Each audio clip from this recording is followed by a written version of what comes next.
샬롬. 자, 오늘은 레이기 13장으로 가겠습니다. 12장에서는 자녀가 태어났죠. 여덟째 날에 아이의 표피를 뵐 것이요. 다시 말해서 하나님의 자녀가 된 사람들은 8일 날에 자녀 된 것을 표시하는 거예요.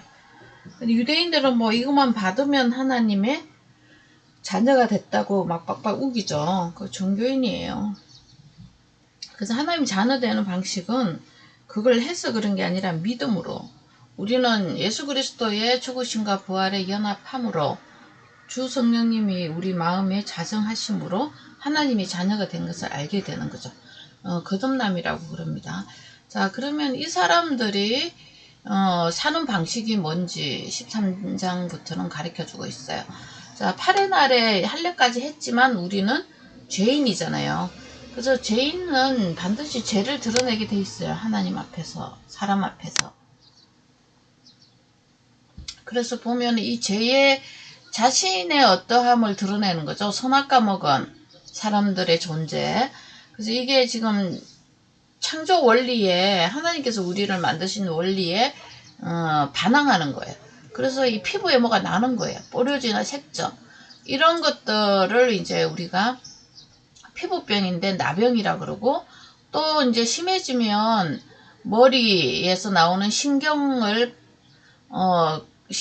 단절된, 그리고 마비시키는 그런 균이잖아요. 나병균이. 그러니까 하나님의 말씀과 단절된 사람들이 나오기 시작한다는 거죠. 그러면 뭐가 일어나죠? 부패, 피부에 부패가 일어나죠. 이거를 우리 마음의 죄의 상태, 죄인의 상태, 죄의 사람의 상태, 선악과를 먹은 사람들의 상태를 이렇게 형상화시켜서 교보제로 써는 거예요. 그래서 이런 죄를 짓는다는 거예요. 드러난다는 거예요. 하나님의 이제 백성이더라도 모든 사람은 죄를 범하였음이잖아요. 그래서 이런 선택받은 선민에게도 죄가 드러난다는 거예요. 죄가 드러나는 거는 뭐 별 무리 없어요. 공평하죠. 모든 사람이 죄인이니까. 근데 이제 중요한 거는 왜 굿뉴스가 되느냐, 하나님을 믿으면 복음이 되느냐, 이 죄를 처리하는 방법을 가르쳐 주기 때문에 이게 굿뉴스가 되는 거예요. 우리가 병에 걸릴 수 있는데 해결 방법이 있으면 그 병도 별로 문제 되지 않지 않아요? 해결 방법이 없는 게 이제 이게 문제가 되는 거잖아요. 그래서 이 해결 방책을 내는 분이 하나님한테서 나온다는 거죠. 인간 스스로는 이 죄를 해결할 수 없음을 우리가 성경을 보고 배워야 되는 거예요. 그러나 하나님께서는 그 죄를 사해주는 방식을 갖고 계시고, 능력도 있으시고, 사랑도 있으시고, 그런 분이라는 것을 우리가 믿는 것을 신앙이라 그럽니다. 자, 그래서 이 피부병으로 발현된 이 피부병으로 우리 죄를 가르쳐줘요. 그러니까 피부병의 이제 끝판왕은 부패잖아요. 기능이 쓸 수 없는 거잖아요. 그래서 사망을 의미하고 있습니다. 그런데 이러나 저러나 여러 종류의 피부병이 있으나 해결 방법은 하나밖에 없어요. 되게 재밌죠? 어떤 방법이 있냐면 1회 동안 가둬놔야 돼. 아니, 치료를 해줘야지. 가둬놓으면 어떡해. 그죠? 7일 동안 가둬놔야 돼요. 그래서 7일 동안 가둬놔가지고 자기가 죄인인 것을 알면, 완전한 수잖아요. 완전한 말씀을, 복음을 듣고 죄인인 것을 알면 하나님께서 또 그 해결 방법을 주고요. 죄인인 것을 모르면은 해결 방법이 없습니다. 자, 그래서 어쨌든 7일 동안 가둬 넣었다가 다시 진찰을 하라고 합니다. 그리고 이 진찰 방법에 의해서 뭐 이 개인도 그렇고 가정도 그렇고 옷도 그렇고 또 집안도 그렇고 온 인간 공동체에도 이런 점들이 나타날 수 있죠. 죄가 나타날 수 있는 거죠. 이런 것들이 이제 나타나면 해결 방법이 이제 중요해요. 뭐 태우고, 그 다음에 물에 씻어서 빨고, 이 두 가지예요. 씻거나 태우거나 정결케 하는 식이죠. 자, 그래서 태우거나 빠는 것이 정결케 하는 이제 식인데, 이거는 인간 측면에서 하는 거고, 다른 방식은 이거는 그냥 일시적일 수 있잖아요. 근데 다른 것으로 이제 하는 방식은 뭐냐면 씻고 뭐 그다음 불태우고 이런 건데요. 지금 신약 용어로 말하면은 말씀으로 깨끗이, 말씀을 믿음으로 깨끗이, 예수 그리스도의 십자가 복음을 믿음으로 깨끗이, 이걸로 한마디로 끝나는 거죠. 자, 그래서 이런 것들이 진찰이 되면 해결 방법이 뭘까요? 요거예요, 요거. 한부가 이제 나았으면, 그 환자에게 있던 한부가 나았으면 진짜 7일 동안 가보니까 자기가 죄인이라는 것을 알았고, 이런 것이 됐으면 속죄를 받아야 되잖아요. 뭐 죄인인 거 알면은 다 해결되는 게 아니라 치료자를 만나야 될 거 아니에요. 치료 방식이 좀 이상해요.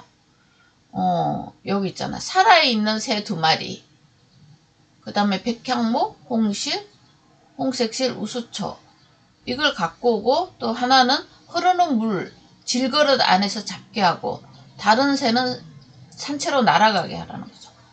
그 다음에 백향목, 홍색실, 우수초를 가져다가 흐르는 물 위에서 잡은 새의 피에 찍어가지고, 그 다음에 나병에서 정결함을 받은 자에게 7번 뿌려야 돼요. 그 살아있는 새는 들에 놓아서 자유롭게 하는 거고, 사람들은 이거 정하게 해서 공동체로 들어오는 거예요. 진영에서 들어오는 거거든요. 그러면 이 살아있는 새는 뭐고 죽은 새는 뭔지 이거 아셔야 되는 거죠. 새 2마리인데요. 하나는 백향목, 그 다음 홍색, 우슬초. 이거 어디서 본 것 같죠? 예수님의 죽으심입니다. 그죠? 예수님의 죽으심, 홍색실과 우슬초, 백향목, 영원한 나무, 향기 나는 나무, 부활이죠. 죽으심과 부활을 내 마음에, 피를 찍는다는 것은 내 마음에 바른다는 거죠. 이 마음에 믿으면은 구원을 얻으리라. 이런 이 말씀에 이거를 형성화시킨 겁니다. 그 새 한 마리는 이 죽고요. 한 마리는 이제 피 발라서 날려 보내죠. 죽은 새는 누구예요? 예수님. 날아간 새는 나라는 거죠. 내가 그리스도와 함께 십자가에 못 박힌 이후에 부활한 나. 그게 우리라는 거예요. 새로 태어난 거듭난 나. 거기서 이제 질그릇 안에서 잡고, 질그릇이 우리잖아요. 우리의 내면 안에서 주님의 죽으심을 믿어야 돼요. 그리고 이 피는 영원히 흐르는 물로 떠내려가요. 죄가 사해졌다는 거죠. 우리의 죄가 다 사해졌다는 이런 퍼포먼스를 합니다. 그리고 이제 정결함을 받을 자에게는 7번 뿌려서 7 완전한 복음을 뿌려오고 정하다 하고 새는 날아가는 거죠. 그런데 날아가는 새를 보면서 어떻게 무슨 생각을 할까요? 정말 자유롭게 됐다. 오, 이 자유, 진리가 너희를 자유케 한다. 주님의 죽으심의 은혜로 말미암아 그것이 진리잖아요. 우리가 새 생명을 얻었다. 그것을 알게 하게끔 하는 퍼포먼스예요. 뭐 이거를 퍼포먼스를 한다고 해서 할 일 다 했다 이러면 안 되고 의미를 아는 것이 중요하죠. 우리 신앙은 의미신앙입니다. 이런 그림을 갖고 행위를 한다고 해가지고 주님께 구원이 있는 게 아니라 이런 의미를 알아야, 그리고 마음으로 믿어야 구원을 얻는다고 로마서에서 가르쳐주고 있어요. 자, 이렇게 진영에 이제 들어오면 7째 날에는 예전에 나의 모든 털, 눈썹 다 밀어야 돼요. 깨끗하게. 8째 날에 새로 태어난 거예요. 그래서 이제 이런 제사를 지내는 거죠. 소제, 번제를 지내서 우리가 하나님 앞에서 새로운 피조물이 됐다는 이런 퍼포먼스를 해야 돼요. 자, 그래서 2마리 새, 1마리 죽고 1마리 날아간 새, 이거는 십자가의 죽으심과 부활을 의미하는 겁니다. 자, 이 나병은 그 공동체에서 죄가 드러난 죄인데 15장에 가면 나병이 아니라 유출병이 나와요. 이거는 그의 몸에 유출병인데 피가 빠져나가는 거죠. 밖으로 드러나지 않아요. 내면적인 죄예요. 내면적인 죄는 또 어떻게 될까요? 이것도 씻고 빨고 이런 거를 다 해야 돼요. 그렇지만 그것으로 씻는다고 해서 낫는 게 아니라 한 존재가 죽어야 또 살죠, 우리가. 그게 이제 흐르는 물에 씻고, 이것도 똑같은 거예요. 여기 보시면은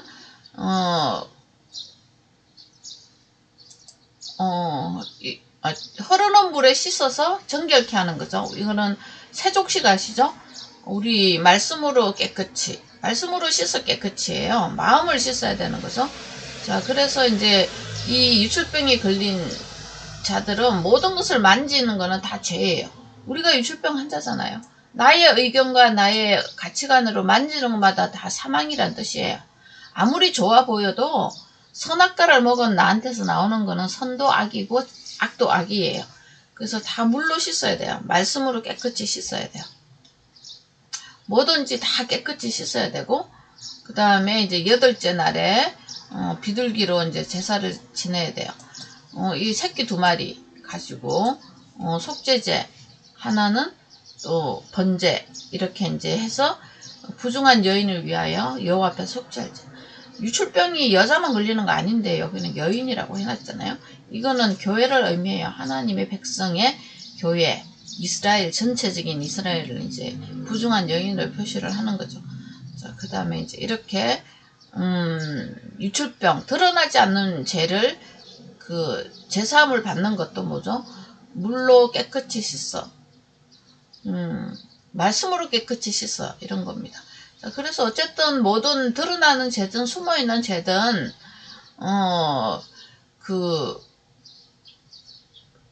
제사함을 받는 방법은 하나라는 거죠. 예수 그리스도의 말씀을 믿음으로, 죽으심과 부활, 대속의 연합함으로, 부활의 연합함으로 우리가 새로운 피조물이 된다는 거.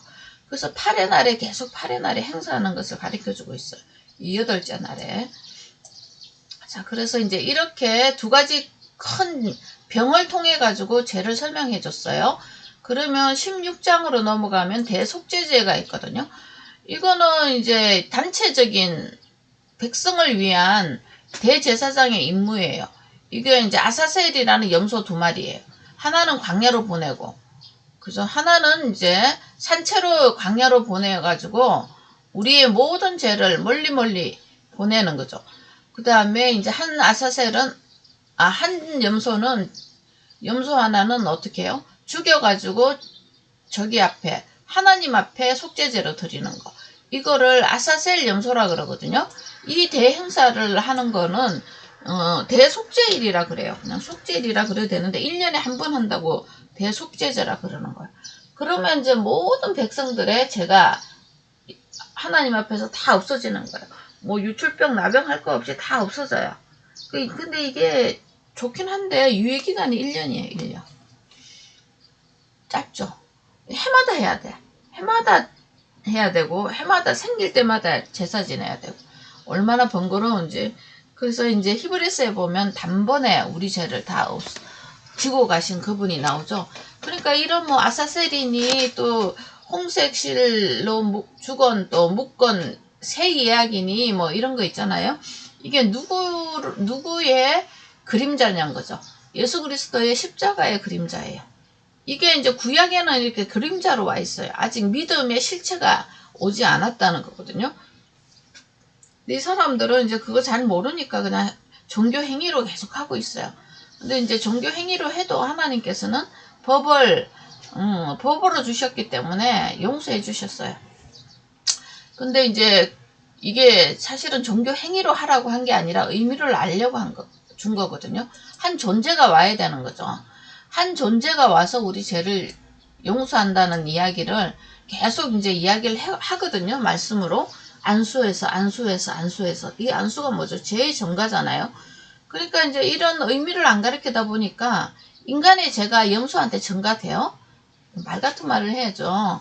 이런 것조차도 이해가 안 되는, 의미가 뭔지를 이해 못하는 그 완전 로봇 같은 인간이 되어버린 거죠. 마음이 없는 인간. 그러다 보니까 이제 하나님이 이스라엘을 다 포로로 팔아버리죠. 사탄에게 넘길 수밖에 없는 거죠. 왜냐하면 이런 제사함이 없으면 여전히 우리가 사탄의 밥이 되어서 사는 거니까요. 제사함을 받은 사람은 사탄이 어떻게 되죠? 만지지도 못하죠. 그래서 이런 퍼포먼스를 할 때도 하나님의 제사함의 하나님이라는 걸 아시는 분들은 사는 길이 있었고요. 없는 사람들은 뭐 그냥 종교인으로 살다가 죄인으로 죽는 거예요. 자, 그래서 이런 아사셀 염소의 이런 퍼포먼스들도 대속죄일이에요. 1년에 한 번 하는 대속죄인데 예수 그리스도의 십자가의 그림자라는 걸 아셔야 돼요. 그래서 우리 죄를 가지고 멀리 광야로 가서 사탄에게 바쳐졌다고나 하는데 죄가 다 해결이 됐다는 뜻이고, 그러므로 해서 죽은 한 염소는 하나님 앞에서 피잖아요. 예수님의 피로 인해서 우리가 화목한 관계가 됐다는 그런 퍼포먼스를 보이는데, 이것이 한꺼번에 이루어진 것이 십자가에서 죽은 예수 그리스도 안에서 다 이루어집니다. 말씀 안에서 이루어진다는 뜻입니다. 지금 뭐 소잡고 양잡을 수가 없는 시절이죠. 그것이 무슨 의미가 있겠어요? 그것의 실체가 오신 지 벌써 2000년이 지났는데요. 그분의 말씀을 믿음으로 우리가 그분 안에 거하고 그분이 내 안에 거하고 생명이 포도나무와 가지같이 연결되어 있는 존재가 됐다는 거죠. 보라, 새것이 되었다. 새것이 되었대요. 새로운 피조물. 예, 이 땅에는 없는 피조물. 하나님과 인간이 연합된 피조물. 그걸 그리스도의 사람이라고 부릅니다. 자, 그래서 대속죄일에 한 번 속죄할 것이 1년에 한 번이 아니라 영원한 속죄를 해주신 예수 그리스도를 우리가 신뢰하는 것이 그리스도의 사람이 되겠습니다. 자, 여기까지 하죠. 샬롬.